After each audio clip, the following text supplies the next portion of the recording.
তুমি কি কখনো ভেবেছ যাদের কাছে টাকা নেই তারা কি কখনো ধনী হতে পারে? সবাই বলে টাকা ইনভেস্ট না করলে টাকা আসবে না, কিন্তু একটা প্রশ্ন, যার কাছে শুরু করার মতো টাকাই নেই সে কি করবে? আজকের গল্প সেই ছেলেটার, যার পকেটে টাকা ছিল না কিন্তু মাথার ভেতরে ছিল আগুন। ছেলেটার নাম আরিফ।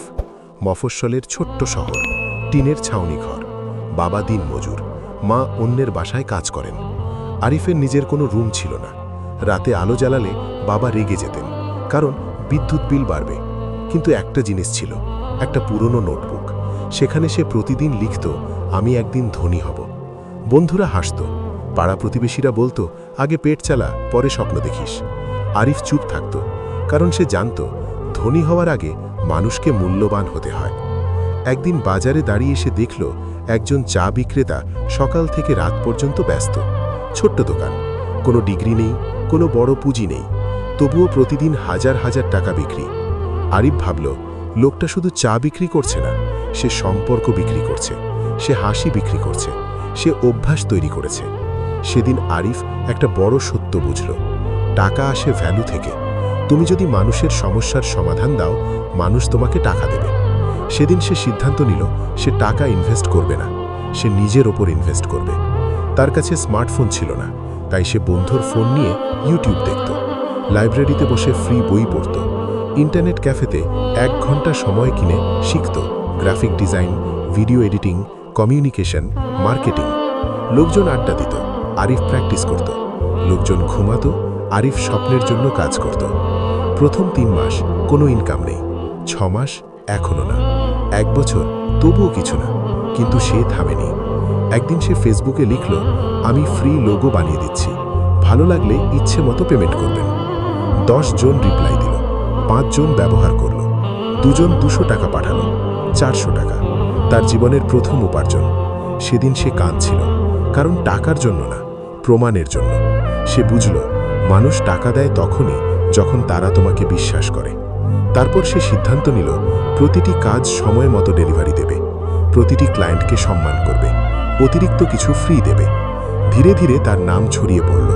তার কোনো অফিস ছিল না, কোনো বড় ক্যামেরা ছিল না, কোনো ইনভেস্টমেন্ট ছিল না, কিন্তু ছিল সুনাম। একদিন তার এক বন্ধু বলল, তুই এখনো গরিব।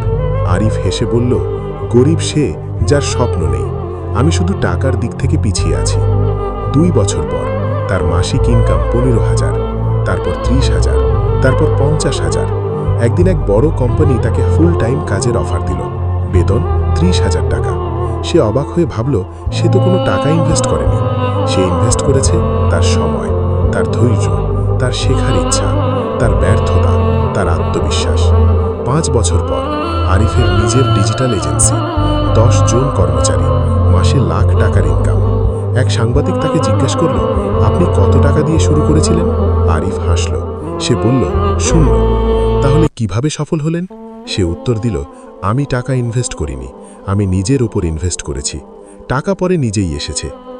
আজ হয়তো তুমি ভাবছ, আমার কাছে টাকা নেই, কিন্তু তোমার কাছে আছে 24 ঘন্টা সময়, ইন্টারনেট, মস্তিষ্ক, শেখার সুযোগ, ব্যর্থ হওয়ার স্বাধীনতা। অনেকে টাকা নিয়ে শুরু করে, তবুও হেরে যায়, কিন্তু যারা আগুন নিয়ে শুরু করে তাদের থামানো যায় না। মনে রাখবে, টাকা ধনী বানায় না, মানসিকতা ধনী বানায়। টাকা ছাড়া ধনী হওয়ার উপায় আছে। স্কিল শেখো, ভ্যালু তৈরি করো, নেটওয়ার্ক বানাও, বিশ্বাস তৈরি করো, কনসিস্টেন্ট থাকো। আজ থেকেই সিদ্ধান্ত নাও, তুমি নিজের উপর ইনভেস্ট করবে। কারণ টাকা হারালে কিছু হারাও, সময় হারালে অনেক কিছু হারাও, কিন্তু আত্মবিশ্বাস হারালে সব হারাও। একদিন মানুষ তোমাকে জিজ্ঞেস করবে, কত টাকা দিয়ে শুরু করেছিলে? আর তুমি হাসবে, কারণ তোমার শুরুটা ছিল 0, কিন্তু তোমার বিশ্বাস ছিল পূর্ণ। আর সেখান থেকেই শুরু হয় আসল সম্পদের গল্প।